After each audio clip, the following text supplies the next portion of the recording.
Balikan natin ang ating mga karambulista at ang programang Karambol sa DWIZ. Balik tayo, karambola, sa Aliw Channel 23 at DWIZ 882. Ako si Conrad Banal, kasama natin paring Joel Laksamana at paring Jonathan De La Cruz. Good morning sa inyong lahat uli. Okay. Morning. Good morning do sa mga naghahanda na ng kanilang Holy Week. Bakasyon. Paplano. Planuhin yung gusto. Ayusin po nyo. Sa mga sasakyan. Yung traffic. Mabigat yan.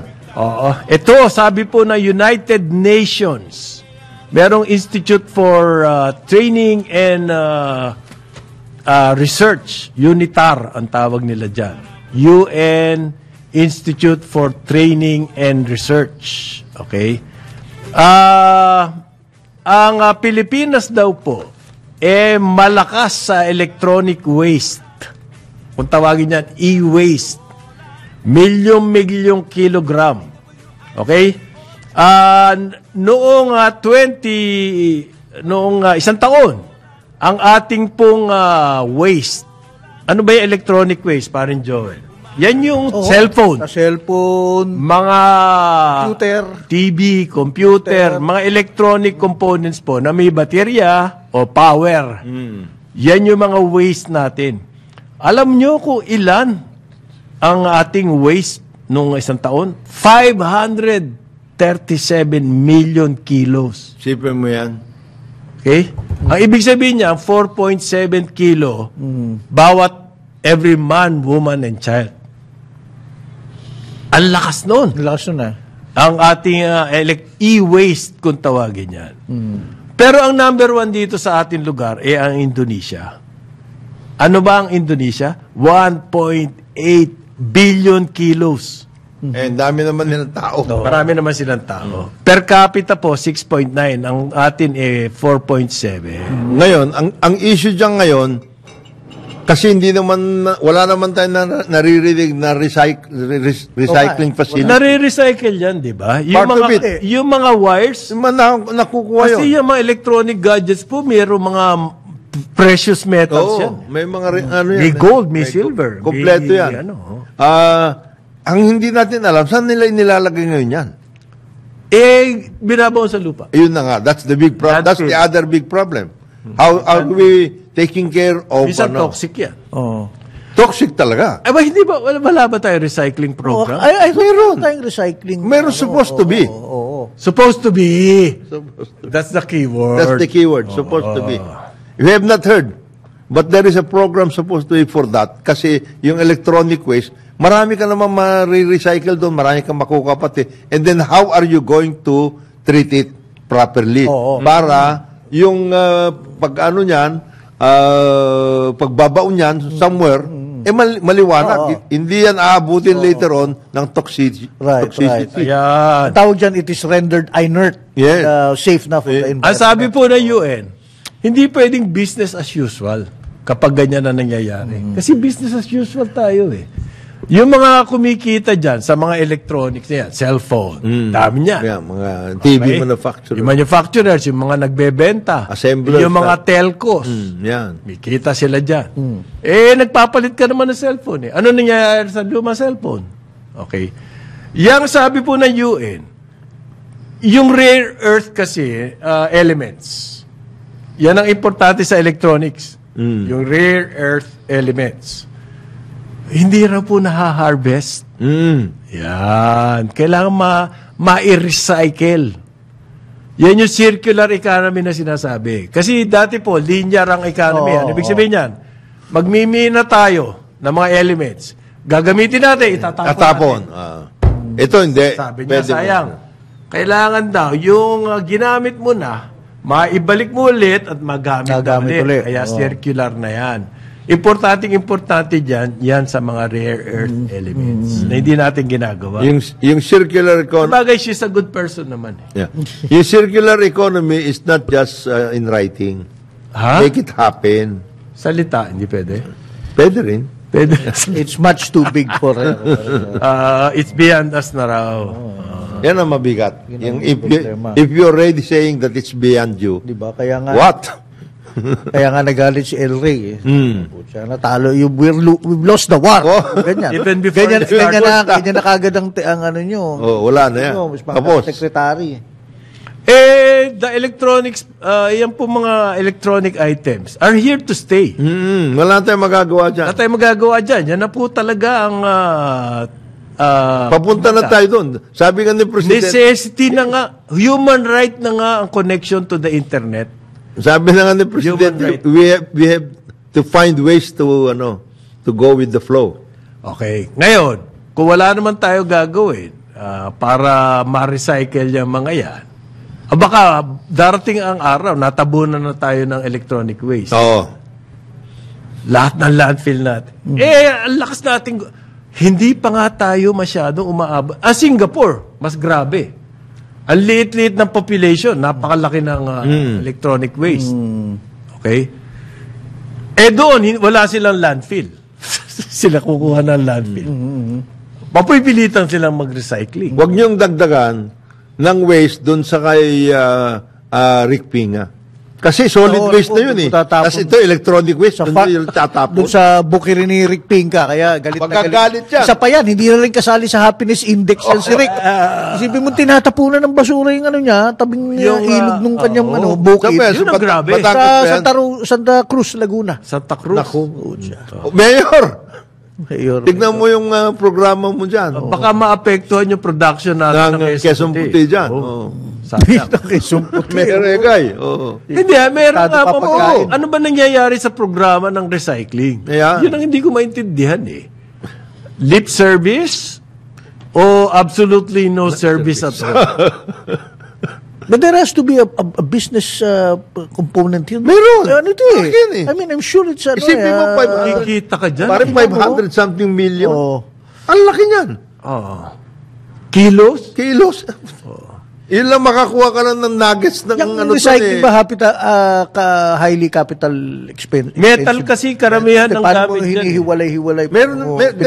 there is already a process because the other countries, the developed countries, are already doing it eh. How can we not have it? Ako ba kaya yung mga light machinery na pinapasok? Light machine. Ano yan, electric fan? Yun yung Light machinery to process the metals. Yun yung nire-raid ni Chaleco. Yung light machinery. Light machinery, ventilador Nagtuturo siya lang. ganyan. Ventilador. Ikaw talaga. Pare. Bagong modus operandi ng smuggling ng marijuana. Balikbayan boxes. Galing daw sa Thailand, sabi ng Bureau of Customs, another batch. Pangalawa na to na worth almost 160 million pesos. Dried marijuana po ang tawag dyan, Kush. Nakatago sa balikbayan box. Pero suspiciously, nagkaroon po ng duda ang Bureau of Customs dahil galing sa Thailand. Malakas ba magpadala ng balikbayan box galing sa Thailand? Ilan mong Pilipino doon? Well, marami rin Pilipino, di ba? Hindi, pero Yung mga nag-aaway doon sa, siguro. hotel. Nag-uupakan sa hotel. Yung mga yun. Oo. Yan, ano yan 130 ibig kilos. sabihin malaki. Malaking ship. Malaking shipment yan. Oo. At vacuum sealed. Para hindi maamoy ng aso.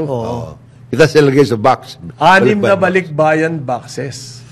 Maubuti na lamang nagkaroon daw ng tip itong customs. Pinangalanan yung mga Consignees? Oo. Quesada, mag-asawa ata to, Mary Gale at Rainier. Tapos yung forwarder, Marcelo Lailo Cargo Forwarders. Pinangalanan talaga. Kasi daw po medyo maluwag ang BOC pagdating sa mga balikbayan boxes. Ginagamit na raw po ng mga sindikato to. Oo. Yung ganyang kalaking shipment, di ako maniniwalang personal use. Isang box pa lang yun, mamamatay ka. Pag yun, nilanghap mo lang. negosyo na po yan. Negosyo yan. Hindi yan personal Hindi mo use. pwedeng sabihin, hindi mayroon akong sakit pang medication, hindi pwede. Talaga naman, marijuana, importation din ang nangyari dyan. Hindi, Sa Thailand, legal Oo, sa bagay. kasi dito niyayari natin. Legal po nangyari, ang legal ang marijuana sa Thailand Kaya pwede mag-ship talaga. Oo. Saan nila tinatanim yun? Kasi nandiyan dati yung triangle. Yung, ba, the yung- Golden Hindi, Triangle. doon, malapit, magkakalapit yan. Myanmar, Thailand. Yan ang naging source ng opium naman nun, ng poppies. Oo. Doon pa rin hanggang ngayon, doon pa rin yan. Magkakalaig Yung yan. mga dasyan, High-tech na rin sila. Vacuum seal. O nga, alam mo, pag vacuum seal, hindi lang, fini-freeze dried siguro rin nila yan para ma-vacuum pack mo. And then pagdala dito, may process para pag binuksan mo, mahanginan at na. Hindi, itong mga ito, advanced As potent pa rin as possible. Baka mas potent Pag ikaw, you are into that kind of activity. You will explore. You will really explore all kinds Technology. of technology. At At iba't po, sa recycling, hindi natin magawa yan. Explore! Doon mo dalhin. Yeah. Yung inyong genius, doon nyo dalhin niya. Magaling tayo mag-explore ng mga pamamaraan, makakuha ng ng Mga titulo, ganun, ECC, mayor's Pero yung permit. kailangan ng mga ayusin, wala na. Nakakalimutan natin. Ano po yung consignee, may kaso rin dito. Oh, yes. Okay? Yung consignee, may kaso rin dito. At, nako, For what? pangalawa na yan Big sabihin, lumalakas ang loob. Pero ganyan, pag nahuhuli yan at nalulugi ka, palagay ko, mag-iisip-isip yan. Kaya dapat maging consistent ang Bureau of Customs. Okay. Kasi hindi pa po legal sa atin. Although merong proposal sa Kongreso, yung medical marijuana. Ang kaibahan po niyan sa medical marijuana, ang medical marijuana po, yung tanim, engineered dyan. Kasi ngayon, ang tanim na marijuana, pwede mo nang piliin kung ano yung mga kanyang effect. Napag-aralan na nila, science-based na. Kung gusto mong ganahan kumain, Ito, merong klaseng tanim na marijuana. ganyan. Kung gusto mong mahimbing na tulog, meron ding iba. Kaya medical. Oo. Kung gusto mong Kung kumayat, gusto mong sex, meron din yan. meron din ganyan. yun. Ganon, ano? Kung gusto mo kaya, pumayat. calibrated po. Kaya medical marijuana, yung pagtatanim niyan, well-supervised. Parang laboratorio. Okay? Yung sa Thailand, recreational po yun. Iba yun. Yung yung sa kanto-kanto, pwede kang tawag nila jumets. Oo. Ganon din sa Netherlands, sa Amsterdam. May mga parlor na meron kang makakain na candy. Na merong Meron. may laman. Yan. Ang pwede magpaliwanag sa atin yan, yung mga ganyan ng mga rare, etc. Imbitin ko nga yun minsan. Sige nga, With your pa-interview permission. na Sige, yun. Richard Gomez. May chemist na alam mo. Richard, hindi si Hindi, Goma. Hindi si congressman, ha? Hindi. May sarili siyang laboratory na German ng kanyang kapartner lahat doon. Because they are, pinapowder nila yung iba't ibang mga turmeric. Legal. Yung mga ganun. Okay. Legal. Sorry. It's Legal. there. They have FDA certification. Certification. Ayan. Yun ang mabuti. Magaling siya. At saka yung sinasabi ni Paring Conrad na, very calibrated. Meron siyang ganun. And Alam na po nila yan. they're using the universities as well as yung sa Palayan City. Oo. 7th Division. Kasi po, gagawin namin sa Carambola every Friday. Magkakaroon kami ng interview ng last portion namin, yung 9:30. Sisimulan na namin yan. At kumbaga, reformatting Yes. ng Carambola. But anyway, related sa medical, sabi po ng isang study, American Heart Association, Okay. yan daw intermittent fasting. Nakakataas daw po yan ng risk ng cardiovascular disease. Ayan sinasabi ko sa inyo. Yung mga 91% higher risk yung of death Nako. from cardiovascular disease. yung IF yan, intermittent fasting. Ayan po yung, ang study po na ginawa ng American Heart Association, 20,000 adults na gumagawa ng 8-hour time-restricted eating schedule. 8 hours lang to. Ayan. Isang klase yan ng intermittent fasting. 91% higher risk of death from cardiovascular disease. Meron daw ang kanilang conclusion, ang suggestion daw ng study, meron nga short-term benefit, iyang IF, pero may long-term adverse effects. Ibig sabihin nun, yung long-term na may nakakasama. Sa kalaunan, nakakasama. Meron nga maaring ang short-term, bumaba ang timbang mo and everything. Sa kalaunan, merong masama. Yan po ang warning na ibinigay ng American Heart Association. Parin Jonathan, huwag ka na mag-IF. Sexy naman ngayon ang... Ano bang... Tayo may mga chan. Ano ba opposite ng intermittent? Fasting? Paspasan mo. Paspasan mo. Yun ang mas problema ko eh. Mahilig akong paspasan eh. Oh. Lalo na pag masarap ang ulam, tapos kanin. Kaya kita mo yung mga kababayan natin na one meal, 2 meals a day, walang masyadong heart attack. Hindi na kailangan mag-fasting yun eh. Forced na sila. Forced na sila. Ang schedule daw po ng pagkain, 12 to 16 hour window ang eating. Okay? Kung ang intake mo ng pagkain 8 hours or less sa isang araw. Halimbawa kasi yung 8 hours na yon, ibig sabihin 16 hours ang wala kang kinakain. Fasting mo.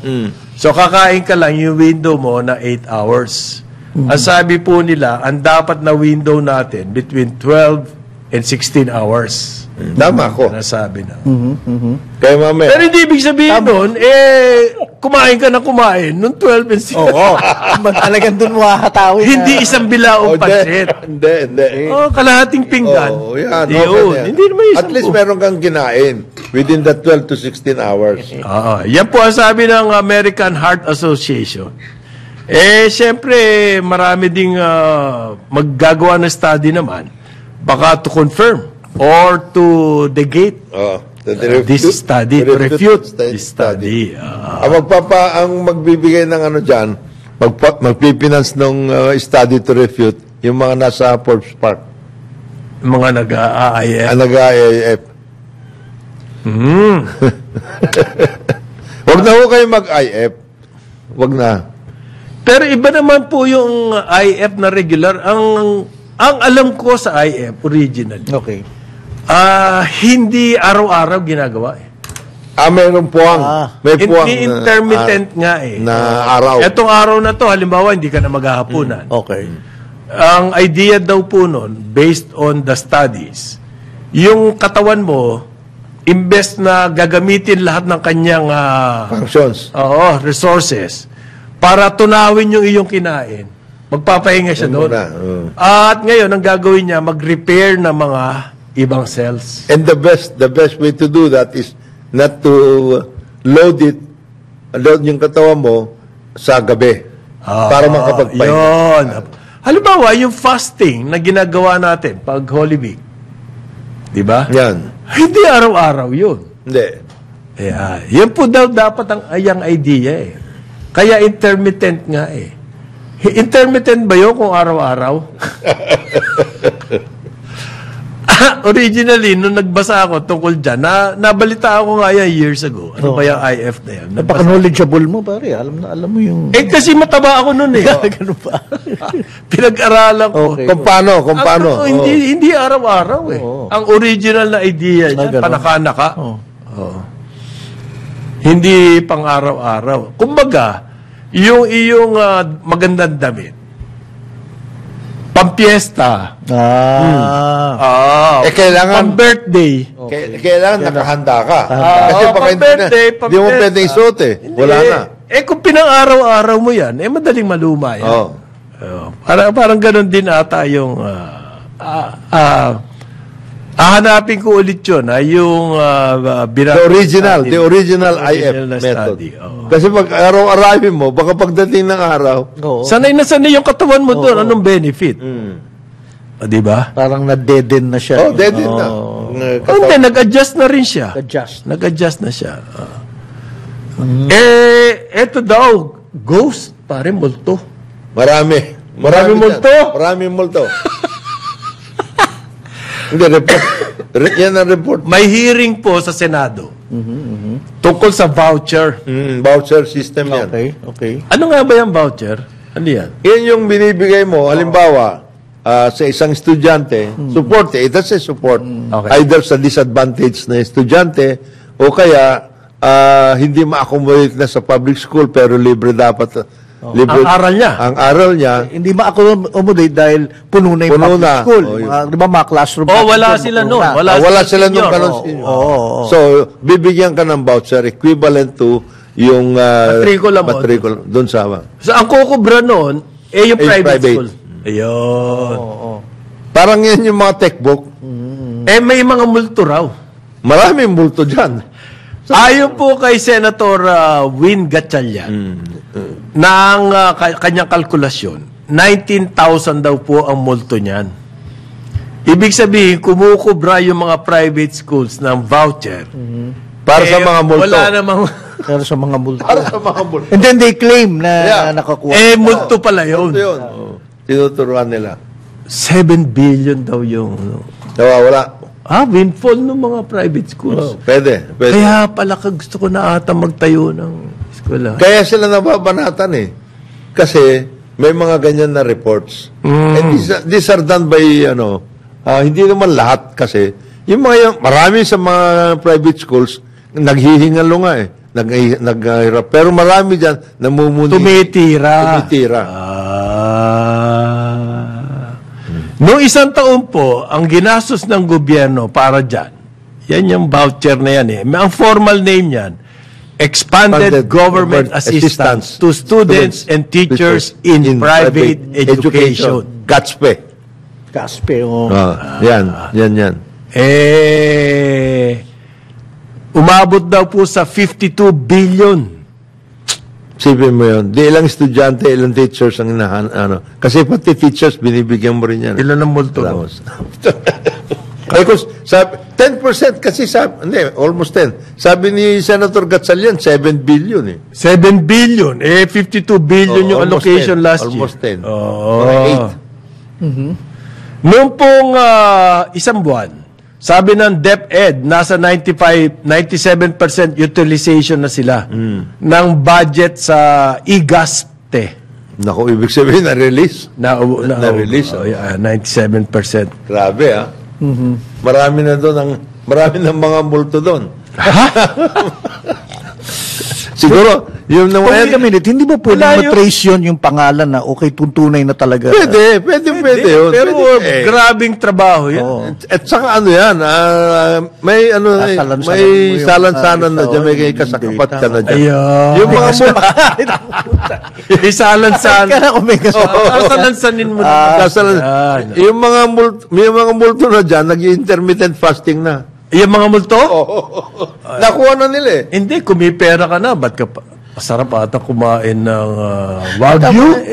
Pusa, wow. Now, isn't that... House of Wagyu? That is something na hindi talaga nakaka-add sa happiness index. Oo, pare. Napakaganda ng konsepto ng gaspe sa tulang. Oo, totoo. And then, yung pala pwede palang Gaganon din yun. May mga loko Maraming talaga loko eh. May Maraming mga loko eh. Titira- Take advantage, pare. Titira at titira eh. Di ba, ganyan din ang pag-ibig.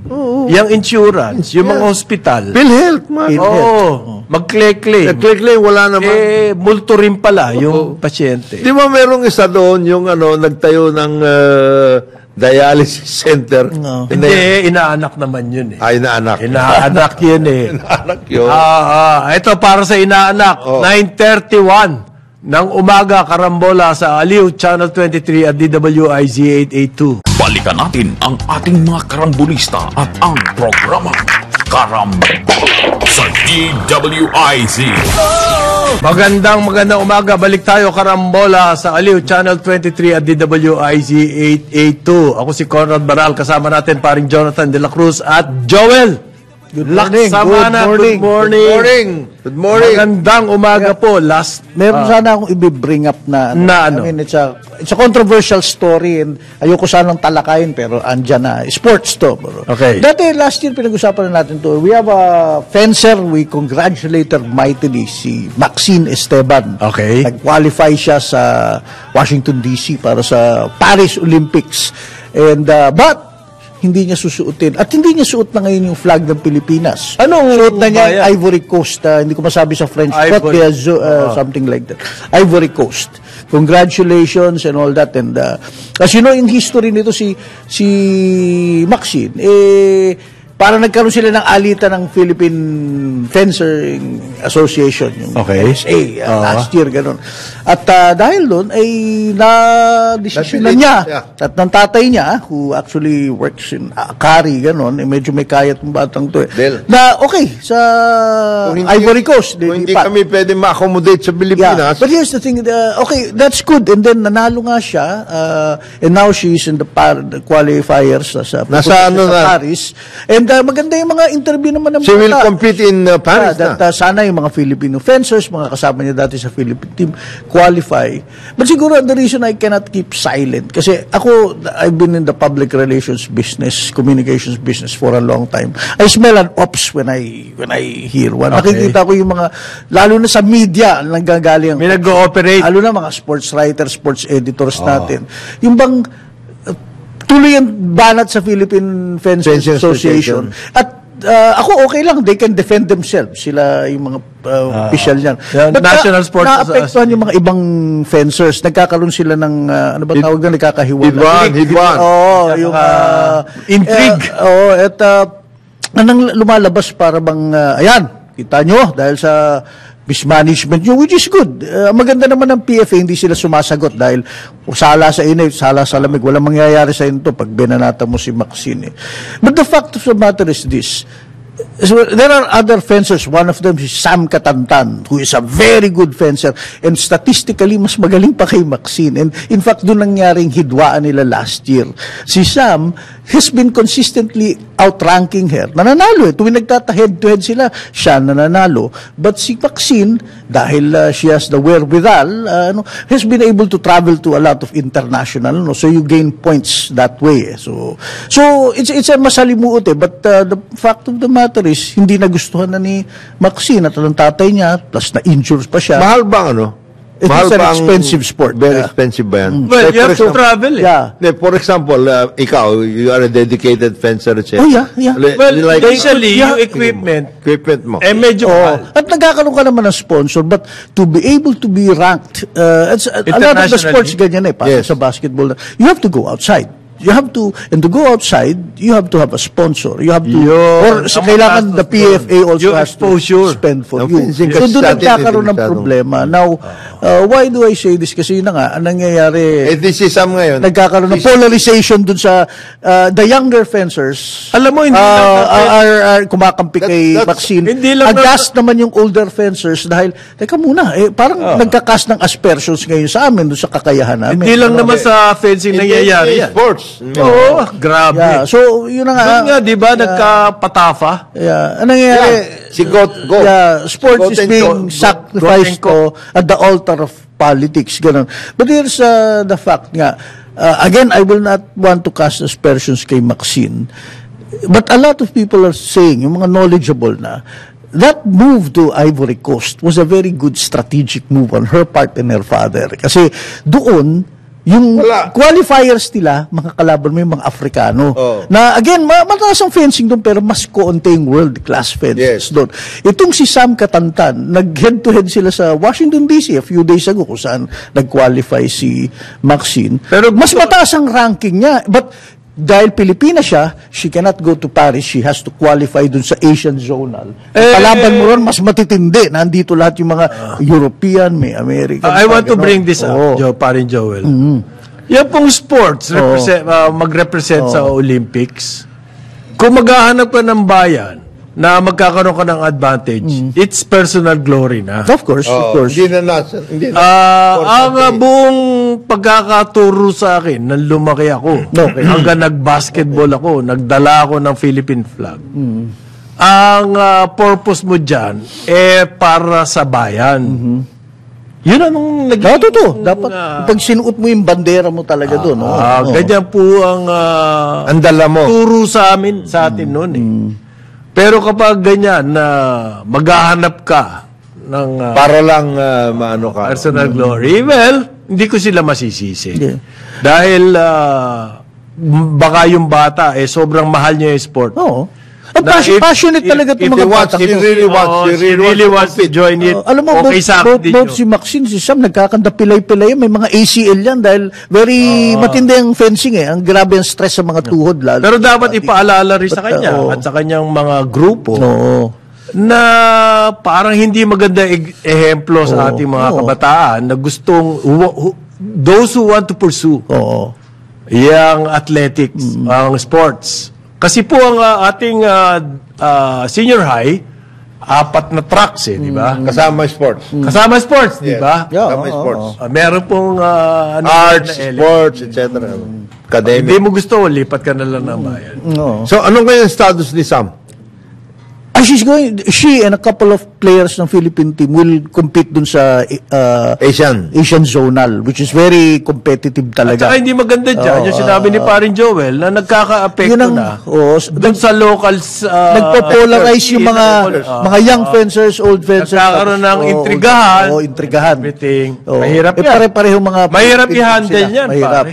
Mahirap. Now, inamin nung source ko, yung PFA, again, I have no skin in this game. They're not perfect. Marami rin silang, may sa management yan, gano'n. But they can protect them. Bahala sila sa kanilang, NSA yan. Alam mo, Pero yung mga athletes, yun ang inaalala ko. Oh. Like in any kind of competitive activities, minsan yung diskarte mo magaling, importante yun eh. Oo. So, the National Sports Associations have a lot of things to do. Oo. They Kasi have, kaya niyan, may mga sports associations tayo na kaya hindi nagkakaroon ng ng workout at gumagaling yung mga tao, yung mga nandoon sa area na yan, kasi hindi nila pinapalabas. Hindi nila binibigyan accreditation. right, oo. Diba? Sa swimming, nangyari yan dati. Naglaban na. Naglaban-laban sila. Nicky Cosette versus Mike Joseph. Sa swimming, grabe yan. Malaking banatan. Si Mark Joseph at si May kanya-kanya. si Well, Papa. hindi lang sa Kanya. Pilipinas nangyayari. Halos ganun din ang away. We really don't know. Nagka-personalan. Ganun. Isipin mo yung controversy sa FIFA. Mas pa yun. O yung mga drug testing na dinadaya yung mga drug test. Drug test. Grabe yun. Kasi sports po is a big business worldwide. It's really a business. Hundreds of billions. Oh, it's really a big business. Matindi yan. Matindi. Yun lang mga supplements, pare. Matindi. Ang balita nga yan ng mga NSA. Kaya doon ng dyan ang yung mga kitahan tax dyan. free. Yung mga tax No, ay totoo yan. lahat. Equipment, clothes. Ngayon may Anyway, we wish well Maxine Esteban and Sam Katantan and the other Filipino Sana fencers. masettle na yan. Para masettle yan. Pero para sa bayan, yun ang inaano ni paring Conrad. Okay. Kawawa po ito. May nagtasalita dito. May naging viral na video Ayoko tungkol panoorin dito yan. kay Kilua. Isa po siyang aso na golden retriever ang breed. Napaka nito, malambing to mga golden Yan mo, retriever. ang golden retriever hindi ito yung mga malalaking aso. Katamtaman lang yan. Nagsalita po ang Philippine Animal Welfare Society. Okay. Kasi po, itong aso na to, nakuha nan sa video na pinagpapalo ng isang lalaki. Aray ko. Okay? Kinorner niya, tumatakbo yung aso, takot na sa kanya, na-corner niya at pinagpapalo at namatay. No, bakit niya Very pinagpapapalo? cruel. Sabi po ng, ang sabi Saan ng nangyari yan? tao, Saan nangyari yan? saan ba nangyari to? Yung ba yung aso, yung retrato yan, o file photo yan? Hindi, yung, ng litrato nung ni Yung makawawa Kilua. naman, retriever nga, yun. Saan ba nangyari to? Sa, hindi ko makakita, pare. Basta dito nangyari. Dito nangyari. Dito sa Pilipinas. Oo. I think somewhere in Bicol Oo. if I'm not mistaken. Pero ang nagsalita po kasi, Yung PAWS. Ganito po ang advice nila. Parang ang kine-claim ang sinasabi nung pumatay po sa aso. Ito daw aso hinabol yung anak niya. Kaya ang ginawa niya, pinatay niya. Okay. Mabait ang retriever, Merong CCTV footage, kita-kita ko ano yung ginawa niya. At yung may-ari ng aso, yung keeper ni Kilua, inilagay po sa social media yung CCTV footage. No. At dyan naging viral. Ang dami pong mga nag-aalaga ng aso Pilipino. Iba nga, mas mahal pa nila aso nila. So ngayon, ano mangyayari? There are other ways to handle that the situation na nanghabol ng bata. Bukod sa pagpapapaluin mo at patayin. Patayin mo pa. Marami daw para. Halimbawa, tumawag ka sa city, veterinarian. Sa pound. Kung ireklamo mo sa may-ari, taliin mo yung aso mo para hindi na maulit ito. Pero Kasi paluin mo at patayin mo, medyo mabigat. over. Sa yun Camarines Sur daw nangyari. Okay. Bato. Sa Camarines Sur, somewhere in Cavite. Bato. Okay. Alam mo, kulang pa kasi tayo sa education. Sa education. When it comes to animals. Nahihilig-hilig lang marami dyan sa mga mall. May mga dala-dala kung ano-ano. Pero wala namang ano. Display lang yun. Kaya, Display lang. Tanongin mo yan, how they train their dogs. baka hindi rin nila alam Mas maganda po kasi sa aso, nasa malawak na Malawak na lugar. lugar. At nakakatakbo. Kaya yung mga ditong mga pet owners sa city, inilalakad nila yan, tinatsaga nila. Kakaawa kasi yung na nakakulong. nakakulong yung Mabigat aso yun. o nakatali. Yan. Pero kulang po talaga sa information. At ako naman, yung PAWS, Philippine Animal Welfare Society. Mag-proactive ba? Kung magsasalita kayo, pag meron lang nangyaring ganito, kulang. Kulang yun. Proactive kayo, boss. Sana magkaroon tayo ng more information program. At galing sa inyo. Dahil alam nyo yung ginagawa. Society, mas nakakaintindi Mas kayo. nakakaintindi kayo. Ako, dog lover ako Meron nga akong inaalaga ang Samoyed. Siyang pangalan niya, Blue. Pero, siyempre, aral ka ng aral. Ano bang karakteristik ng breed na yan? Wag nyo nang hintayin na, sabihan pa kayo ni Yoda dyan. Sino Yoda? Sino Yoda? Sino si Yoda? Dog lover yun. Dog lover. Nagsasalita po, politiko si Senator Grace po O, sino makikinig doon? Kung yung PAWS, Nagsasalita. ang magsalita, baka mas maraming makinig. Okay. Tapos na ba tayo dyan? Oo, yung aso. Pero yun na nga, medyo lesson yun Ito may nagsasalita. Nagre-react. Nangangagat. Mahirap pigilan. Hindi nga po Pwede kayong tumawag nga. Marami raw paraan. May maraming paraan. Hindi pag gugulpin niyo, papaluin. Kagaya niya. Saka may dahilan kung bakit mangangagat ang aso. Hindi by nature po nangangagat ng tao yan Meron. Itong yung psychology ng aso, pag nangagat yan, natakot. pag Reaction niya yun mga gat. anong aso ba yung talagang hahabulin kayo na walang karason-rason? Meron bang ganun? Meron din Meron? Yung mga attack dog. Oo. Hindi. Iba naman May yun. command yun. May command yun. Trained yun. Which is why hindi ka rin dapat nag-aalaga kung hindi ka marunong mag-alaga nun, bro. Yung mga, Trained yung mga yun. Yung mga Rottweiler? Oo, yung mga ganun? ganyan. Mahilig. Ay, ang cute Okay ito. Uy, excuse me. Kakagat. Kailangan marunong ka mag-alaga niyan. Yung may Hindi, command. pero trained yung yan. kagaya niyan, Golden Retriever, huminto ka lang, wala na yan. Oo, Medyo ganun na rin yan Di ba? Pag-trained, Yun lang. Nakakalimutan Meron na ng mga balita. nagdinegosyo Naman. ng aso. At breeding, mga breeder po sila. Kasi yung mga security firms, kailangan nila yan. Oo. Yung mga yun, nakakaintindi ng Commands. sa aso. Mga commands. Kung may kakilala kayo na gano'n ang negosyo, Kailangan mag-aral tayo. Oo. Diba? Hindi responsible pet owners ang sinasabi. Okay. Eto, chief of police daw. Okay. Bagong chief of police, sa 1 linggo daw po malalaman na kung sino. Kung meron. Okay. By next week, meron na raw pong bago. Kapalit ng retiring General Benjamin Acorda Jr. Okay. Sino may sabi niya? Si Benhar Abalos. Next week, huwag kayo mainit. Kayo mainip. Kayo naman eh. Alam nyo kasi, maraming contest. May mga positioning, din Yes. yan eh.